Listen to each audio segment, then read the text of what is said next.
구약의 말씀은 이사야 52장 7절로 10절입니다. 좋은 소식을 전하며 평화를 공포하며 복된 좋은 소식을 가져오며 구원을 공포하며 시온을 향하여 이르기를 내 하나님이 통치하신다 하는 자의 산을 넘는 발이 어찌 그리 아름다운가. 내 파수꾼들의 소리로다. 그들이 소리 높여 일제히 노래하니 이는 여호와께서 시온으로 돌아오실 때에 그들의 눈이 마주 보리로다. 너 예루살렘의 황폐한 곳들아 기쁜 소리를 내어 함께 노래할지어다. 이는 여호와께서 그의 백성을 위로하셨고 예루살렘을 구속하셨습니다. 여호와께서 열방의 목전에서 그의 거룩한 팔을 나타내셨으므로 땅끝까지도 모두 우리 하나님의 구원을 보았도다. 아멘. 서신서의 말씀은 히브리서 1장 1절로 4절입니다. 옛적에 선지자들을 통하여 여러 부분과 여러 모양으로 우리 조상들에게 말씀하신 하나님이 이 모든 날 마지막에는 아들을 통하여 우리에게 말씀하셨으니 이 아들을 만유의 상속자로 세우시고 또 그로 말미암아 모든 세계를 지으셨느니라. 이는 하나님의 영광의 광채시요 그 본체의 형상이시라. 그의 능력의 말씀으로 만물을 붙드시며 죄를 정결하게 하는 일을 하시고 높은 곳에 계신 지극히 크신 이의 우편에 앉으셨느니라. 그가 천사보다 훨씬 뛰어남은 그들보다 더욱 아름다운 이름을 기업으로 얻으심이니. 아멘. 복음서의 말씀은 마태복음 1장 18절로 25절입니다. 예수 그리스도의 나심은 이러하니라. 그의 어머니 마리아가 요셉과 약혼하고 동거하기 전에 성령으로 잉태된 것이 나타났더니 그의 남편 요셉은 의로운 사람이라. 그를 드러내지 아니하고 가만히 끊고자 하여 이 일을 생각할 때에 주의 사자가 현몽하여 이르되 다윗의 자손 요셉아 내 아내 마리아 데려오기를 무서워하지 말라. 그에게 잉태된 자는 성령으로 된 것이라. 아들을 낳으리니 이름을 예수라 하라. 이는 그가 자기 백성을 그들의 죄에서 구원할 자이심이라 하니라. 이 모든 일이 된 것은 주께서 선지자로 하신 말씀을 이루려 하심이니 이르시되 보라 처녀가 잉태하여 아들을 낳을 것이요 그의 이름은 임마누엘이라 하리라 하셨으니 이를 번역한즉 하나님이 우리와 함께 계시다 함이라. 요셉이 잠에서 깨어 일어나 주의 사자의 분부대로 행하여 그의 아내를 데려왔으나 아들을 낳기까지 동침하지 아니하더니 낳음의 이름을 예수라 하니라. 아멘. 주님의 말씀입니다. 이 땅에 성육신 하신 아기 예수님의 은총과 평화가 여러분과 함께 하시기를 축복합니다. 이 자리에 모여 있는 우리뿐만 아니고 이 세상 곳곳에 코로나19의 와중에 삶의 벼랑 끝으로 내몰린 형제들, 또 위기에 처한 그런 중에 외로워하는 그런 이웃들과도 함께 하시기를 기도합니다. 우리 석정현 집사님께서 참 캐롤을 은혜롭게 불러주셨는데 차마 성탄의 기쁨을 노래하기가 쉽지 않은 그런 시절을 우리가 살고 있습니다. 4명 이상의 모임이 금지되어 있는 그런 현실에서 오히려 쓸쓸함이 깊어가는 그런 성탄이기도 한 것 같습니다. 어쩌면 첫 번째 성탄절의 분위기도 이러지 않았을까 하는 생각도 들어요. 유대인들은 아기들이 태어날 때면 마을 악사들이 집 주위에 둘러서서 그 아기 탄생을 축하하고 환영하는 그런 연주를 했다고 합니다. 그런데 예수님의 탄생은 달랐습니다. 환영받지 못한 탄생이었습니다. 피바람을 몰고 온, 죽음을 몰고 온 그런 탄생이었습니다. 산모는 아기 몸을 뉘일 그런 편안한 공간 하나 얻지 못한 그런 탄생이었습니다. 세상의 구원자는 그렇게 이 세상에 오셨습니다. 세상의 빛은 그 어둠을 뚫고 이 세상에 오신 겁니다. 누가에 의하면 목자들이 한밤중에 수많은 천군 천사가 부르는 노래를 들었다 그랬어요. 그 노래의 말은 이랬습니다. 지극히 높은 곳에서는 하나님께 영광이요, 땅에서는 하나님이 기뻐하신 사람들 중에 평화로다. 공동번역 성경에 보면 하나님이 사랑하시는 사람들에게 평화로다 이렇게 되어 있어요. 예수님께서 태어나신 시간이 정확하게 밤인지는 알 수 없지만 교회 전통은 오랫동안 예수님 탄생의 밤을 노래합니다. 오 홀리 나잇, 오 거룩한 밤, 그리고 거룩한 밤, 고요한 밤, 대표적인 노래죠. 독일어로 성탄을 나타내는 단어는 바이나흐튼입니다. 성스러운 밤, 그런 뜻이에요. 밤은 어둠의 시간, 불확실성의 시간이기도 하지만 침묵의 시간이고 집중의 시간이고 성숙의 시간이기도 합니다. 대개 성탄절 하면 우리는 들에서 양을 치는 목자들, 하늘에서 들려온 천사의 노랫소리 등등 아름답고 목가적이고 몽환적인 분위기를 먼저 떠올리지만 그러나 사실 천사들이 불러준 노래에는 혁명의 씨앗이 담겨 있었습니다. 팔레스티나 변방에서 태어난 아기가 로마의 평화라는 거짓된 평화를 깨뜨리는 존재가 될 것이다. 그런 내용이 담겨 있기 때문에 그렇죠. 로마의 평화는 군사력에 의한 평화입니다. 리차드 호슬리가 쓴 크리스마스의 해방에 보면 로마 시인 비르길리우스가 서사시 아이네이드에서 로마의 평화에 대해서 이렇게 노래했습니다. 오 그대 로마인이여, 힘으로 나라들을 다스려야 한다는 것을 잊지 말라. 굴복하기를 거부하는 이들을 짓밟는 것을 소명으로 여기라. 평화의 길을 부거하고 정복된 자들을 살려주고 거만한 자들은 짓밟는 것이 그대들에게 맡겨진 일이다. 굴복하기를 거부하는 이들을 짓밟는 것을 소명으로 여기라. 두려운 이야기입니다.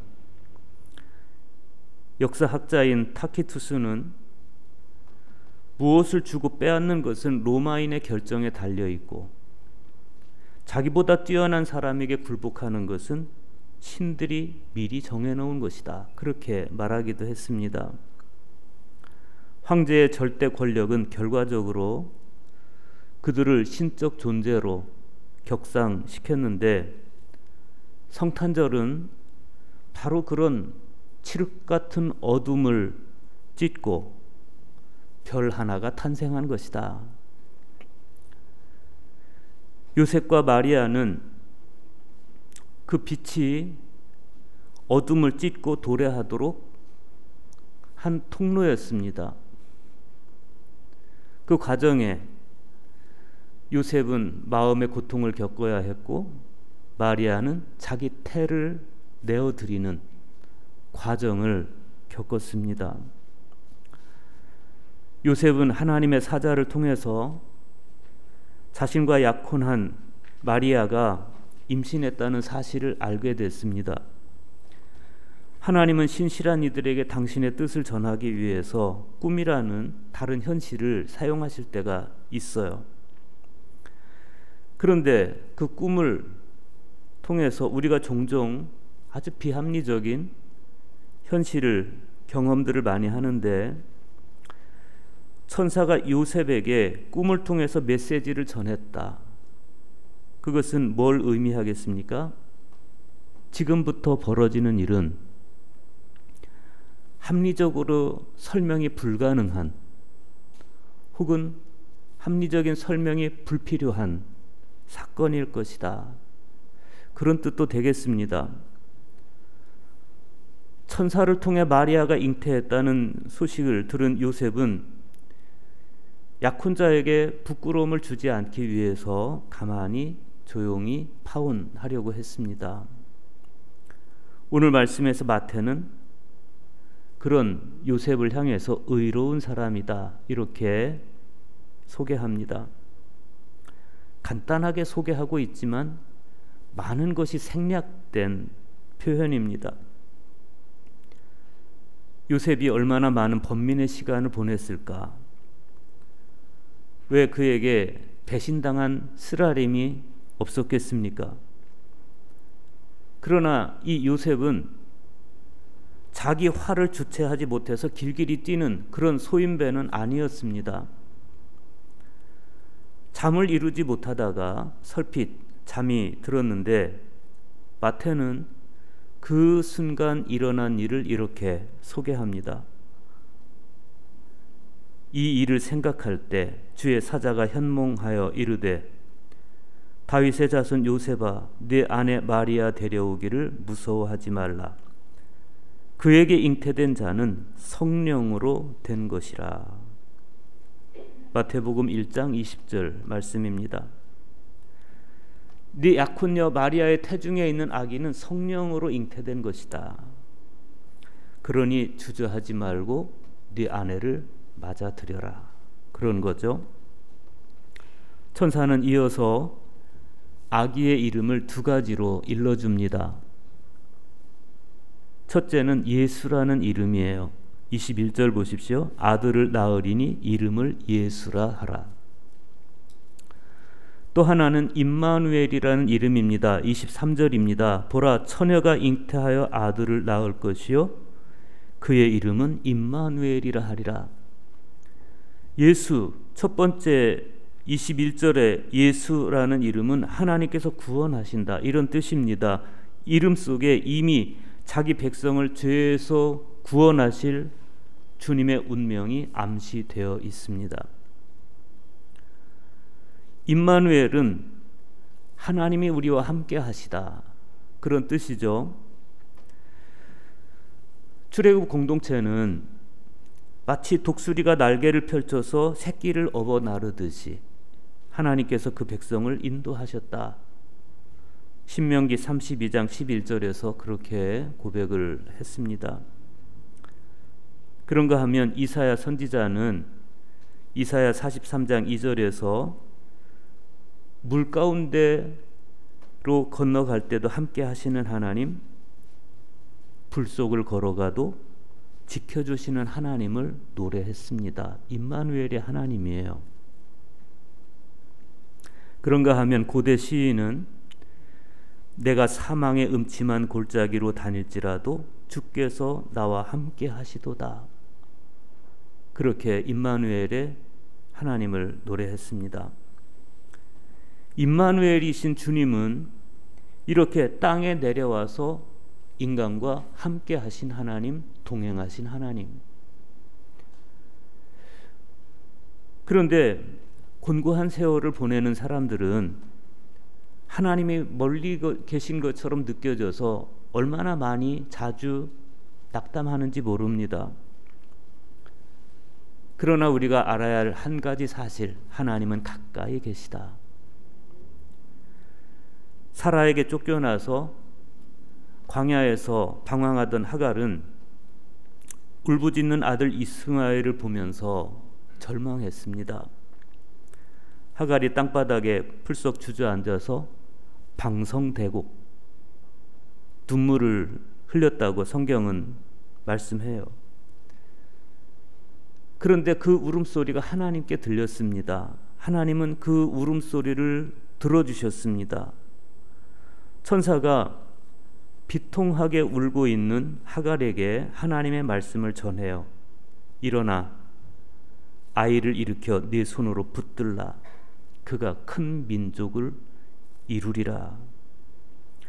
하나님께서 그렇게 천사를 통해 말씀하시고 하갈의 눈을 밝혀주셨는데 샘을 발견합니다. 브엘라 헤로이라고 그 샘의 이름을 지어주었습니다. 하갈은 물을 길어서 아들에게 먹였습니다. 샘은 갑자기 생겨난 것이 아니라 본래 거기 있던 것이었습니다. 그런데 하갈의 마음을 정복한 절망이 그 샘을 발견하지 못하게 한 거예요. 그러나 하나님께서 그녀의 눈을 밝게 하셨을 때 그녀는 샘을 볼 수 있었고 그 샘물을 통해서 아들을 살릴 수가 있었습니다. 브엘라 헤로이의 하나님을 경험한 것이죠. 들으시는 하나님, 보시는 하나님, 동행하시는 하나님께서 시간 속에 들어와서 순간순간 고통받는 인류의 희망이 되어 주십니다. 임마누엘이신 주님은 세상에서 고통받는 이들의 동행이 되기를 주저하지 않으셨습니다. 주님은 절박한 처지의 납병 환자들, 청각장애인들, 시각장애인들, 보행장애인들, 그리고 굶주린 무리들과 소위 세상에서 수많은 사람들에게 불결하다고 취급받던 사람들, 외국인들, 나그네들, 그들 곁에 같이 계셨습니다.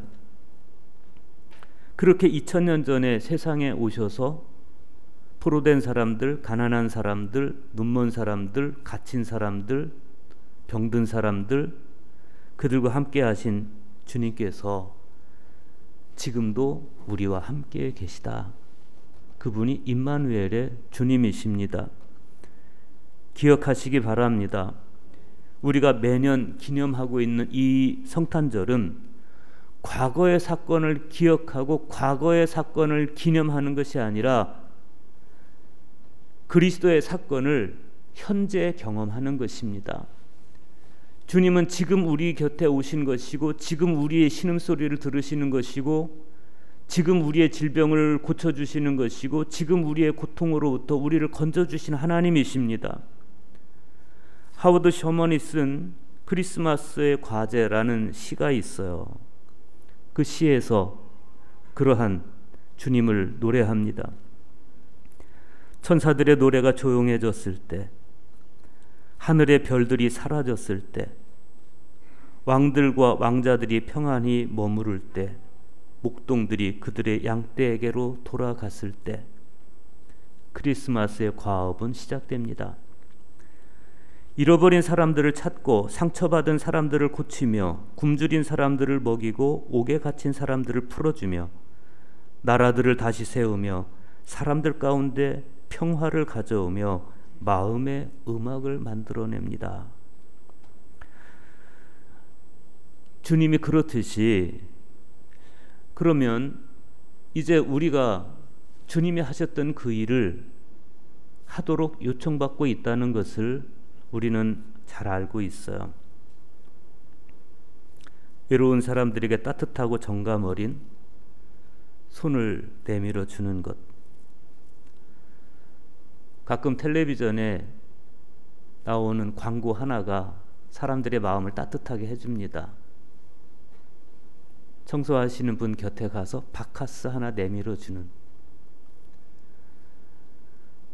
그 하나의 장면이 얼마나 많은 사람들의 마음을 따뜻하게 하는지 몰라요. 적어도 그리스도인의 손길이 바카스보다 못하면 안 되리라고 생각합니다. 그늘진 곳에서 일하는 분들에게 고마움을 표시하는 것, 그것으로부터 그리스도인의 손길은 시작이 됩니다. 쿠팡 배달하시는 분들을 만났을 때 따뜻하게 인사 한번 건네줄 수 있는 것, 거리에서 청소하는 분들에게 따뜻한 인사 한마디 건네주는 것, 그들에게 마음을 전해주는 것, 번거롭고 마음 내키지 않을지라도 그러나 우리는 우리의 마음은 일부러라도 자꾸 다가가야 됩니다. 왜 그렇습니까? 주님이 그러하셨기 때문에. 누릴 것 다 누리고 살아가는 사람들이야 다른 이들의 존재가 그렇게 소중하게 다가오지 않을지 몰라도 고독한 이들, 외로운 이들에게는 누군가가 건네오는 평안의 인사가 얼마나 고마울까요? 내가 혼자가 아니라는 사실을 일깨워주는 그리스도인들이야말로 성탄의 종을 울리는 사람들일 것이다. 주님이 오심을 기뻐하는 이들은 이제 우리 스스로 주님의 동행이 돼야 됩니다. 예수님께서는 공생의 초기에 사람들을 부르셨습니다.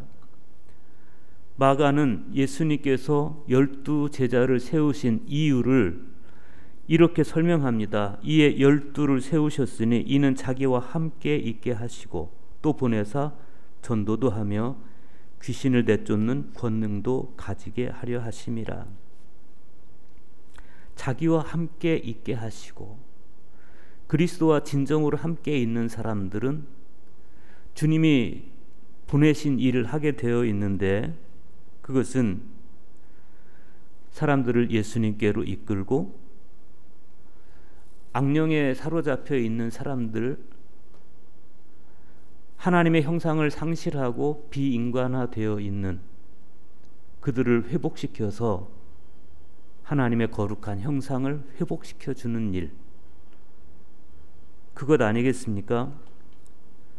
척박한 역사의 대지에 하나님 나라의 꿈을 심는 것, 더러운 영에 사로잡힌 사람들을 풀어주는 것, 그것이야말로 제자로 부름받은 사람들이 해야 할 마땅한 소명입니다. 그 소명을 잘 감당할 수 있는 비결은 다른 데 있지 않습니다. 예수님과 함께 있는 것이에요. 자기와 함께 있게 하시고, 여기에 비결이 있습니다. 그래서 좋은 세상을 꿈꾸는 사람들은 우선 주님과 같이 있어야 됩니다.